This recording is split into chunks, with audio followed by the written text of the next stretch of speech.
A música. Para entendermos os judeus do tempos bíblicos, precisamos vê-lo como um povo que gostava imensamente da música. Mas eles não faziam a música à nossa maneira hoje, em que toca e os outros ouvem. Não, muitos deles tocavam seus instrumentos, cantavam e dançavam, não se limitando a escutar apenas. As atividades musicais variavam muito, desde corais bem ensaiados até as espontâneas danças de rua.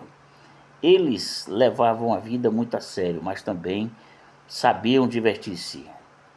Logo nos primeiros capítulos da Bíblia, vemos a música ocupando os filhos de Lameque foram iniciados de três significativos segmentos sociais: os criadores de gados, artífices e os músicos. A música tornou-se um excelente meio de comunicação entre os seres humanos e deste escondeu. Os hebreus expressavam suas mais profundas emoções em composições poéticas que eram feitas para serem cantadas. Nem sempre era preciso haver uma ocasião especial para o canto coletivo. Era comum um grupo de trabalhadores cantarem durante o trabalho. Quando Deus prometeu a Moisés que daria água do povo, ele os reuniu e todos entoavam um cântico de louvor onde falavam postos que Deus lhe dera e os príncipes haviam cavado. Números 21, 16, 17. E tempos depois, quando a reconstrução do templo aconteceu, os sacerdotes se apresentavam para louvar a Deus. A letra desses cânticos falava de louvor e ações de graça. E quando foram lançados os alicerces do templo, todo o povo gritou em alta voz. Esdras 3, 10 e 11. Muitos desses músicos eram bastante habilidosos e possuíam bom conhecimento musical. Os reis indivíduos, alguns arpistas, tocadores de símbolos, especialmente para serem os músicos oficiais, e também os cantores, todos eles estavam bem preparados, como os 288 que cantavam no templo. 1 Crônica 25, verso 7. Como Deus usou a música? Seria difícil precisar todas as vezes em que Deus fez o uso da música para atender a um de seus objetivos. Sabemos que ele realizou de sua música a harpa de Davi para afastar maus espíritos de Saul. 1 Samuel 16, 23. Além disso, através do cântico de Moshe, ele advertiu ao povo de Israel para que evitasse aqueles que estavam tentando corrompê-lo. Deuteronômio 31, 30. As ocasiões especiais. As ocasiões especiais forneciam um motivo a mais para eles cantarem. Um exemplo disso foi a época em que o rei Josafá reuniu o povo para entoar louvores a Deus, porque ele milagrosamente os tinha livrado das Moabitas e Amonitas, segundo Crônicas 20:20. Após a famosa travessia do Mar Vermelho, também Moisés e os filhos de Israel louvaram a Deus alegremente porque ele tinha lançado ao mar o cavalo e o seu cavaleiro. Outra ocasião em que eles cantavam a extravasar sua alegria foi o dia em que recuperaram a Arca da Aliança, que havia sido capturada pelos inimigos. Eles saíram com liras e harpas, tocaram símbolos. Alguns dos cânticos se incorporaram à sua trajetória, à tradição, a ocasião em que Davi derrotou os filisteus e que irritou muito o rei Saul. Compositores. Naquela época, os músicos não compunham suas cantigas com intuito comercial, como acontece hoje. E geralmente, aqueles que cantavam entoavam suas próprias composições. Provavelmente os coros cantassem em uníssono e não muitas vozes, como se faz em nossos dias, mas isso não quer dizer que eles não ensaiassem. Um dos mais famosos compositores bíblicos foi o rei Salomão, um homem de muitos talentos que escreveu cerca de 1.005 músicas. 1 Reis 4:32. Os instrumentos. Flauta. A flauta antiga era um instrumento de madeira e não de metal, que possuía apenas um orifício pelo qual se controlava a altura do som, sendo um instrumento de sopro é um ancestral do clarinete. Seu tom musical bastante agudo era ideal para casamentos e funerais. Havia ainda outro tipo de flauta parecida com a primeira, que era parecida pelos pastores. Às vezes era feita de madeira, às vezes de osso.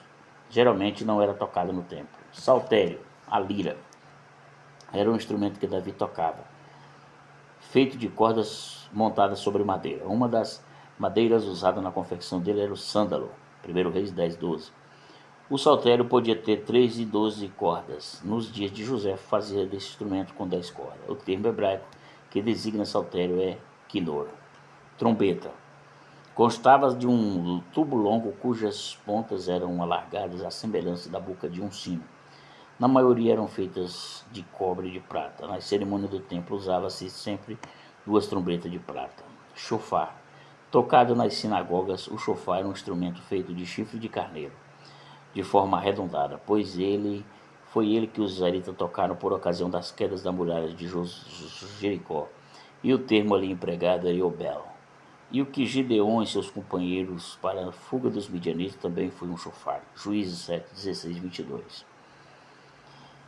Harpa. A harpa era feita com um bojo de vidro ou de peles em cujas bordas se esticavam as cordas. Mas havia também quem as montasse sobre bases de metal e madeira. Geralmente se fabricava um instrumento com 10 ou 20 cordas.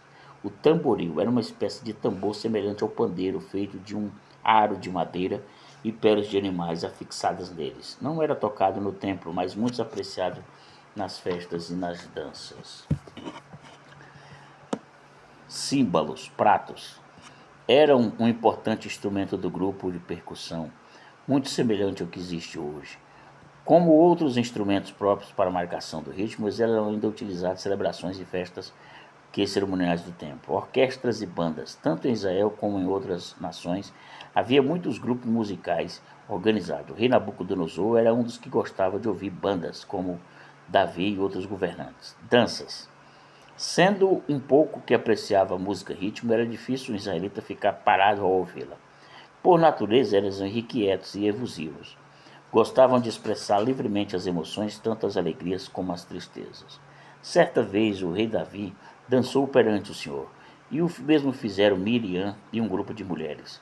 No passado, os israelitas costumavam dançar por ocasião dos festivais de colheita. Nos tempos neotestamentários, as crianças dançavam nas ruas. Lucas 7,32. Também houve dança na festa de comemoração da volta do filho pródigo, Lucas 15, 25. A música na era cristã. Entre os cristãos também o canto teve um papel importante nos cultos. O próprio Jesus cantava durante as cerimônias religiosas. Por ocasião da última ceia, antes de sair para o Monte das Oliveiras, ele e seus discípulos cantaram um hino, Mateus 26:30. É provável que tenha entoado os salmos 115 a 118 ou 113 e 114, que costumeiramente se cantava na Páscoa. Ao que parece, no momento da aflição, os cristãos obtinham renomados através de cânticos. Quando Paulo e Silas estavam no cálice em Filipe, eles buscavam consolo na oração, no louvor e no cântico de hinos. O incentivo ao canto. Os primeiros cristãos davam muito valor ao cântico. Eram de maneira de abrir o coração para Deus e um dos outros, bem como promover a própria edificação. Paulo aborda a questão da música em 3 trechos das cartas de Efésios, 5, 18, 19, 1 Coríntios 14, 15 e Colossenses 3, 16. Ele aconselhava os crentes a entoarem hinos, salmos e outros cânticos espirituais. Nos dias da tribulação descrito no Apocalipse, destacavam-se diversas manifestações musicais.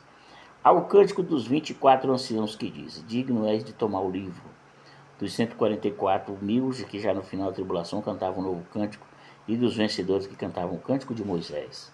Apocalipse 15:3. Para os judeus, a música tinha origem divina, pois uma concepção tão bela só poderia ter vindo do céu.